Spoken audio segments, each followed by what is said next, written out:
பாரதிய ஜனதா கட்சி நான் சார்ந்திருந்த கட்சி. பாரதிய ஜனதா கட்சியிலிருந்து நிறைய தொண்டர்கள் தலைவர்கள் இங்க வந்திருக்கிறாங்க. நிறைய கட்சியிலிருந்து வந்திருக்கிறாங்க. அதிமுகவிலிருந்து வந்திருக்கிறாங்க. திராவிட முன்னேற்ற கழகத்திலிருந்து நிறைய தலைவர்கள் முன்னாடி இருக்கிறாங்க. எல்லா கட்சியிலிருந்து வந்திருக்கிறாங்க. சமீபத்தில் எனக்கு ஒரு கட்சியிலிருந்து வெளியே வருவது, ஏன்னா இந்த மேடையில் பேசணும், நான் எங்கேயும் பேசவே இல்லைங்க. ஒரு கட்சியிலிருந்து வெளியே எதற்காக வருகின்றோம்? அந்த கட்சியின் மீது கோபம் ஒரு பக்கம், ஆமாம். அந்த கோபத்தை எப்படி காட்டணும், அதுக்கு ஒரு பொறுப்புணர்ச்சி வேண்டும், ஆமாம். இன்னும் பெட்டரா தமிழ்நாட்டு மக்களுக்கு இன்னும் சிறப்பாக செய்யக்கூடிய ஒரு பாதை இருக்கும் பொழுது அந்த பாதையை தேர்ந்தெடுக்கிறோம். யாரை பற்றியும் 38 நாட்கள் தவறா பேசல. அப்ப சில திமுக நண்பர்களுக்கு சந்தேகம், அப்ப பிஜேபியினுடைய பி டீம் தான் இந்த அண்ணாமலையா? ஏன்னா வெளியே வந்தா திட்டணுமே, யாரையுமே திட்டலையே. இந்நேரம் மோடியை பத்தி 2 வார்த்தை திட்டிருந்தா தானே மற்றவங்க எல்லாம் வருவாங்க, ஏன் திட்டாம இருக்காரு? ஐயா, அடிப்படையில் உங்களை போல் நானும் எளிய குடும்பத்தை சார்ந்த, விவசாய குடும்பத்தை சார்ந்த நாம் யாருமே வெளியே வரும் பொழுது ஒரு பழிச்சொல்லை சொல்லி வெளியே வரமாட்டோம். ஐயா, இன்னொரு பாதை இருக்கு, இந்த பாதையில போறோம், மக்களுக்கு நல்லது செய்யறோம். இப்ப அடுத்த கேள்வி, அண்ணாமலை நீ தேசியவாதியா? இருமார்ப்புடன் சொல்வேன், நான் ஒரு தேசியவாதி. இந்தியனா தமிழனா? எதுக்கு இதுல பிரச்சனை? இந்தியன் என்பதிலே எப்பொழுதும் ஒரு கர்வம். அந்த இந்தியால தமிழ்நாடு முதன்மை மாநிலமாக வர வேண்டும் என்பதற்காகத்தான் இந்த போராட்டம். இல்ல நீங்க ஃபெட்னால போய் ஒண்ணு பேசுனீங்களே, ஏதோ இப்படி பேசுனீங்களே, அப்படி பேசுனீங்களே. இன்னைக்கும் நான் சொல்றேங்க, என்னுடைய மதம், நான் ஒரு ஹிந்து. திருநூறு வைக்கிறேன், பொட்டு வைக்கிறேன், குங்குமம் வைக்கிறேன். வீட்டிலிருந்து வெளியே வரும் பொழுது என்னுடைய மதத்தையும் சாதியையும் வீட்டிலே வைத்து பூட்டிவிட்டு சாமானிய மனிதராக, அனைவருக்கும் பொதுவான மனிதராக உங்கள் முன்னால் இருக்கின்ற மதத்தை ஒரு முறையும் தூக்கி பிடித்து காட்ட வேண்டிய அவசியம் இல்லை. நான் ஒரு ஹிந்து மதத்தில் வீட்டில் வச்சு பூட்டிட்டு வெளியே வந்தாவே, உண்மையான ஹிந்து அனைவரையும் சமமாக பார்ப்பான், அனைவரோடும் சமமாக இருப்பான். யாரும் பெரிது யாரும் சிறிது என்று பேச மாட்டான். அனைவரும் ஒரே நேர்கோட்டு பாதையில் செல்ல வேண்டும் என்று சொல்வான். அதாங்க என்னுடைய ஹிந்து தத்துவம். இல்ல கரூர்ல இனாம் நிலத்தை கொடுத்துட்டாங்க, 3000க்கு மேற்பட்ட ஏக்கரை கொடுத்துட்டாங்க, அதை நீங்க டிவிக்கு அரசுக்கு சப்போர்ட் பண்ணி அறிக்கை விட்டுருக்கீங்க. அப்ப நீங்க கோயிலுக்கு எதிரானவரா, ஹிந்து விரோதியா? விஜயநகர பேரரசு காலத்திலிருந்து இனாம் நிலம் என்பது அந்த ஊர்ல கோயில்ல வேலை செய்யறவங்களுக்கு அரசு கொடுத்தது. பூ விற்கிறவங்க, கோயில் இருக்கக்கூடிய பண்டார சகோதரர்கள், நாதஸ்வரம் வாசிக்கிறவங்க, தவில் வாசிக்கிறவங்க, அவங்களுக்கு கொடுக்கப்பட்ட இடம். அந்த கர்ம வீரர் காமராஜர் ஐயா 1963 ஆட்சியிலிருந்து அவர் செல்வதற்கு முன்பு அதற்கு ஒரு செட்டில்மெண்ட் தாசில்தார் போட்டு அதை பஞ்சாயத்து பண்ண முயற்சி பண்ணார்.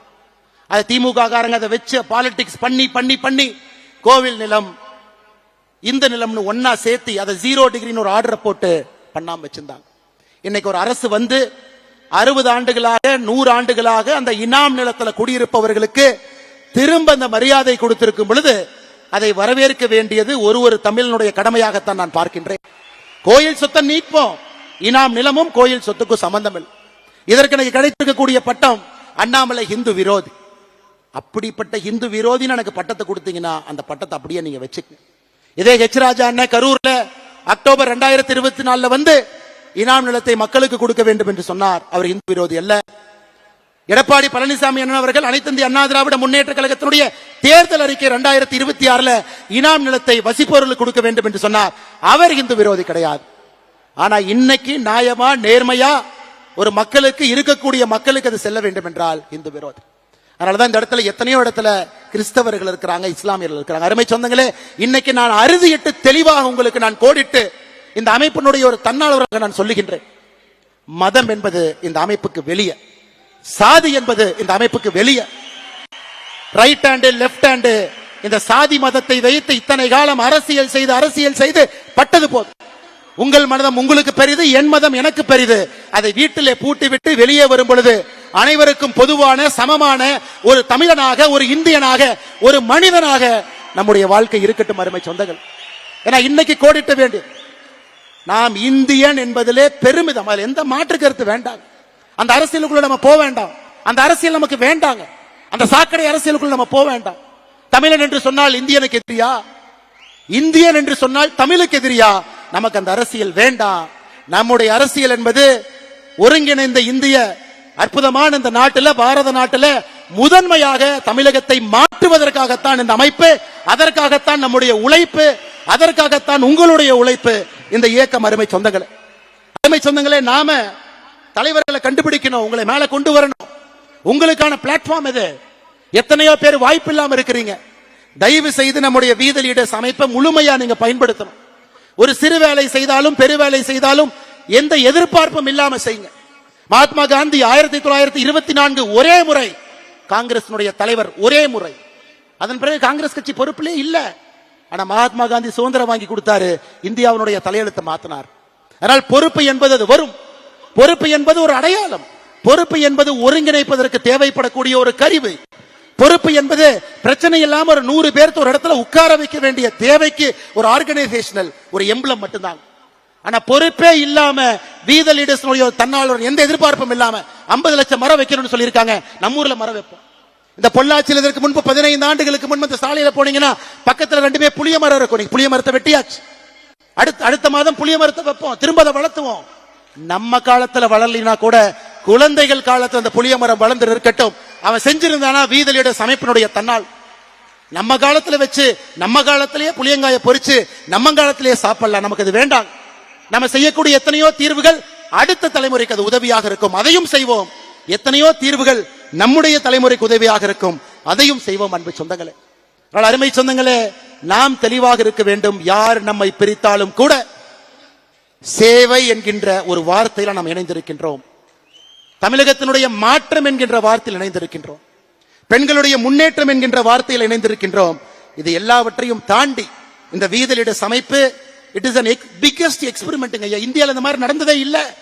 போட்டோ இருக்கும், கட் அவுட் இருக்கும், தலைவர் ஒருத்தர் இருப்பாங்க, 10 தலைவர் இருப்பாங்க. அப்படித்தான் ஒரு இயக்கம், கட்சி நடந்திருக்கிறது. India against corruption, Anna Hazare, Aravind Kejriwal, Manish Sisodia, அத்தனை பேர். இந்தியாவில் ஒரு இயக்கம் வெற்றிகரமாக அந்த கஷ்டமான காலத்தை தாண்டி அரசியல் கட்சியாக உருவாக்கி, அது 50 ஆண்டு 60 ஆண்டு அரசியல் கட்சியாக இருந்து படிப்படியாக சேவை செய்த சரித்திரம் இந்திய மண்ணில் இல்ல. அதை நாம் உடைக்கப் போகின்றோம். அருமை சொந்தங்களே, இந்த அமைப்பதை உடைக்கப் போகிறது. நல்ல தலைவர்களை, தன்னாளர்களை கீழிருந்து பொறுக்கி எடுத்து அவங்களுக்கு அந்த வாய்ப்பு கொடுத்து, தலைமை பண்பு கொடுத்து, கீழே விழும்பொழுது கைப்பிடித்து தூக்கிவிட்டு அவர்களுக்கான மேடையை கொடுத்து அவர்களை மக்கள் முன்பு நிற்க வைத்து வேட்பாளர்களாக மக்களுடைய ஓட்டை அவர்களுக்கு கொடுக்க வைத்து அவர்களை அமைச்சர்களாக, சட்டமன்ற உறுப்பினர்களாக, பாராளுமன்ற உறுப்பினர்களாக அழகு பார்த்து அவங்க மக்களுக்கு சேவை செய்ய வேண்டும் என்பதற்காகத்தான் அந்த அமைப்பு. அதனால யாருக்கும் எந்த சந்தேகம் வேண்டாம், இது அரசியல் கட்சியாக மாறப்போகிறது. எந்த டவுட் யாருக்கு வேண்டாம். வீத லீடர்ஸ் அரசியல் கட்சியாக மாறக்கூடாதுன்னு நீங்க நினைச்சீங்கன்னா, அதிகாரத்திற்கு வந்து நேர்மையானவர்கள், நாணயமானவர்கள் அமரும் பொழுது மட்டும்தான் அரசியல் அதிகாரத்தில் மாற்றம் நடக்க. நம்ம சாமானிய மனிதர்களாக வேலை செய்யறோம். அதனால சரியான நேரத்தில் அது மாறும், சரியான எண்ணிக்கை வரும் பொழுது மாறும், சரியான தலைவர்கள் உள்ளே வரும் பொழுது மாறும். இன்னைக்கு அது மாறாது. இன்னைக்கு நமக்கு பணிகள் நிறைய இருக்கு, நிறைய வேலைகள் இருக்கு. அக்டோபர் 15ஆம் தேதி ஏபிஜே அப்துல் கலாம் ஐயாவுடைய பிறந்த நாள். கோயம்புத்தூர்ல ஏபிஜே அப்துல் கலாம் ஐயா centre for ethics and politics October 15, 2026 திறக்கப்படும். நான் தேதி அன்னைக்கு சொல்றேன். ஓராண்டுல அடுத்த அக்டோபர் 15 முடிவதற்கு முன்பு 1,50,000 பேர் அதிலே பயிற்சி பெற்றிருப்பார்கள். இன்னைக்கு நம்ம சொல்றோம், செஞ்சு காட்டுறோம். அடுத்த 6 மாத காலம் இத்தனை சமுதாய பணியை நாம் செய்ய போகின்றோம். அதையும் செய்ய போறோம், மக்கள் பார்க்க போறாங்க. அருமை சொந்தங்கள், நம்முடைய வேலை பெருசுங்க, நிறைய இருக்கு, நிறைய வேலைகள் இருக்கு. கிராமமா போகணும், மக்களை பார்க்கணும், நிறைய விஷயங்களை பேசணும். இன்னொரு தம்பி அடுத்த மேடையில் வந்து பேசும் பொழுது தந்தை இழந்த தம்பியை நம்ம பார்க்க கூடாது, ஒரு கணவனை இழந்த விதவையை பார்க்க கூடாது. தப்பான முறையில மதுவின் மூலமாக, போதையின் மூலமாக ஒரு பெண்ணின் மீது கை வைத்த ஒரு சமுதாயம் தமிழ் சமுதாயம் என்கின்ற பெயர் நம்முடைய தலைமுறையிலே அளிக்கப்பட வேண்டும். அருமை சொந்தங்களே, அதற்கு எல்லாம் நீங்க போராட வேண்டும் என்று அன்போடு இந்த நேரத்தில் சொல்லிக் கொள்வதோடு மட்டுமல்ல, இது தயவு செய்து என்னுடைய அன்பான வேண்டுகோள். மறுபடியும் நான் சொல்றேன், அண்ணாமலை கட்சி, அண்ணாமலை இயக்கம் சத்தியமா கிடையாது. அண்ணாமலையினுடைய ரைட் ஹேண்ட், அண்ணாமலையினுடைய லெப்ட் ஹேண்ட் சத்தியமா கிடையாது. ஐயா 11 ஆண்டு காலம் காவல்துறை அதிகாரியாக இருந்திருக்கின்றேன். ஆல்கஹாலிக் அனானிமஸ் அவர் சொன்னார் இல்லைங்களா, அந்த ப்ரோக்ராம் நான் தாங்க இன்சார்ஜ். ஹைதராபாத்ல நேஷனல் போலீஸ் அகாடமியில் ஒரு டைரக்டர் கூப்பிட்டார், தம்பி நம்ம இதுல 35 கிளப் இருக்கு, 34 கிளப்புக்கு எல்லாம் வந்துட்டாங்க, ஒரு கிளப்புக்கு மட்டும் யாருமே இல்லைன்னு. நான் கேட்டேன், என்ன சார் அப்படின்னு. ஆல்கஹாலிக் அனானிமஸ் அப்படின்னா. நான் கேட்டேன் என்ன சார் அப்படின்னா, குடிக்கிறவங்களை திருத்தணும்னார். ரொம்ப கஷ்டமான வேலையா சார் எனக்கே கொடுக்குறீங்கன்னு. இல்ல உன்னால முடியும், நீ எடுத்துக்கினார். நான் என்ன கேட்டேன், என்ன சார் பண்ணணும்னு. நம்முடைய நேஷனல் போலீஸ் அகாடமியில எத்தனையோ பேர் குடிக்கிறாங்க, எத்தனையோ பேர் குதிரை லாயத்தில் இருக்கிறவங்க குடிக்கிறாங்க, ஸ்டாஃப் குடிக்கிறாங்க, வெளியே இருக்கிறவங்க குடிக்கிறாங்க, இந்த சரவணம் பள்ளியை சுத்தி இருக்கக்கூடிய ஏரியால குடிக்கிறாங்க. உன்னுடைய ஒரு சனி ஞாயிறும் நீங்கள் அர்ப்பணிப்பீர்களான்னு கேட்டார். நான் சொன்னேன் சார், திங்கள் செவ்வாய் புதன் வியாழன் வெள்ளி ட்ரைனிங், கடுமையான ட்ரைனிங். எனக்கு ஓய்வு கிடைப்பதே சனிக்கிழமை ஞாயிற்றுக்கிழமை தான். அந்த சனி ஞாயிறும் ஆல்கஹாலிக் அனானிமஸ்க்காக நீங்க கேட்கறீங்களே. இல்ல அண்ணாமலை, இதை ஒரு எழுத்து நடத்த வேண்டும், நீ நடத்தினார். சோ 1.5 ஆண்டு காலம் அந்த ஆல்கஹாலிக்ஸ் அனானிமஸ் அமைப்பினுடைய கோஆர்டினேட்டர். யாரெல்லாம் குடிக்கிறாங்களோ போய் தொலைவேன், பார் பக்கத்துல நிப்பேன். அடிக்கடி குடிக்கிறவங்களை பார்த்தாவே தெரியும், போய் பேசுவானா எப்படி இருக்கிறீங்க அப்படின்னு. வாங்க, இந்த மாதிரி நம்ம என்பி அகாடமிக்குள்ள ஞாயிற்றுக்கிழமை சாயந்தரம் 6 மணிக்கு எல்லாரும் உட்கார்ந்து பேசுவோம். அப்பதான் எனக்கு தெரிஞ்சது, இந்த ஆல்கஹாலிக் அனானிமஸ் ஒரு அமெரிக்காவிலிருந்து ஆரம்பிக்கப்பட்ட இது போன்ற ஒரு இயக்கம் 50 ஆண்டுகளுக்கு முன்பு. யாரெல்லாம் குடிக்கிறாங்களோ 30 பேர் உட்கார்ந்து நான் ஏன் குடிச்சேன்னு ஒருத்தர் பேசுவாங்க. அதை கேட்டா உங்களுக்கே குடிக்கலான்னு தோணும். அதை நான் 2 மணி நேரம் கேட்கணும். 30 பேரும் பேசினதுக்கு அப்புறம் ஏன் குடிக்க கூடாதுன்னு மறுபடியும் பேசுவாங்க. இதை தாட்டை ஷேர் பண்ணி 1 வாரம் 2 வாரம் 3 வாரம் 4வது வாரம் 5வது வாரம் அவங்க அப்படியே கதறி அழுவாங்க, பிரேக் டவுன். ஐயோ, நான் குடிக்கிறனால என் பெண் குழந்தைக்கு அவமானம், ஆண் குழந்தைக்கு அவமானம், என் மனைவிக்கு அவமானம், எனக்கே அவமானம். சோ 1.5 ஆண்டு காலம் அத்தனை பேர்த்த பார்த்துட்டு தாங்க இன்னைக்கு அந்த கொடி அரக்கனை வீதிலிடஸ் அமைப்பு மூலமாக அந்த கொடி அரக்கனை அடக்க வேண்டும் என்று நாம் இறங்கி இருக்கின்றோம். தனி மனிதனாக முடியாது, நாம் எல்லோரும் சேர்ந்துதான் அதை பண்ண முடியுங்க. அதனாலதான் அவர் பேசும்போது சொன்னாரு, நான் அண்ணாமலை என்ன ஆல்கஹாலிக் அனானிமஸ்ல வேலை பார்த்த போட்டோ வச்சிருக்கேன், ஆனா அதனுடைய பெயரை சொல்லக்கூடாதுனாரு. நான் அந்த அமைப்புல இப்ப இல்ல, அதனால அந்த பெயரை நான் சொல்லுகின்றேன். அதனாலதான் அருமை சொந்தங்களே, இது அண்ணாமலையினுடைய இயக்கம் வேண்டாங்க. அண்ணாமலையே இந்த இயக்கத்துல 900 சில்லற நம்பர் தாங்க என்னோட வாலண்டியர் நம்பர். ஆரம்பிக்கும் பொழுது அண்ணாமலை கட்சி இல்லைங்க, அது நம்ம கட்சி. அண்ணாமலைக்கு ரைட் ஹேண்ட் லெஃப்ட் ஹேண்ட் கூடவே இருக்காங்க, அவங்க தான் ரைட் ஹேண்ட் லெஃப்ட் ஹேண்ட் இல்லைங்க. அவங்க எனக்கு உதவி செய்யறதுக்காக கூட இருக்கிறாங்க. அண்ணாமலை ஒரு சமுதாயத்தை சார்ந்தவர், ஒரு ஜாதியை சார்ந்தவர், அவங்களுக்கு மட்டும் முக்கியத்துவமா இல்லைங்க. அதெல்லாம் வீட்டிலேயே போட்டு பூட்டிட்டு தாங்க வெளியே நடந்து வந்திருக்கேன். காவல்துறையினுடைய உடையை போட்ட அந்த உடம்பு சாதி மதத்தை எல்லாம் தாண்டி நிற்கக்கூடிய உடம்பு. அதனால்தான் அருமை சொந்தங்களே, நாம் எப்பொழுதும் நாமாக இருப்போம், நான் என்று எப்பொழுதும் இருக்க வேண்டாம். அதான் வி த லீடர்ஸ், ஐ த லீடர்ங்கிற வார்த்தையில் நாம இல்ல. அதை ஒரு இடத்துலயும் நீங்க ரீஇன்ஃபோர்ஸ் பண்ணிக்கிட்டே வரணும். ஒரு இடத்துலயும் இதை நாம செய்யணும். அற்புதமான சமுதாய பணி செய்யணும். அதிலிருந்து நல்ல தலைவர்களை உருவாக்கணும். அந்த நல்ல தலைவர்களை மேலே கொண்டு வரணும்.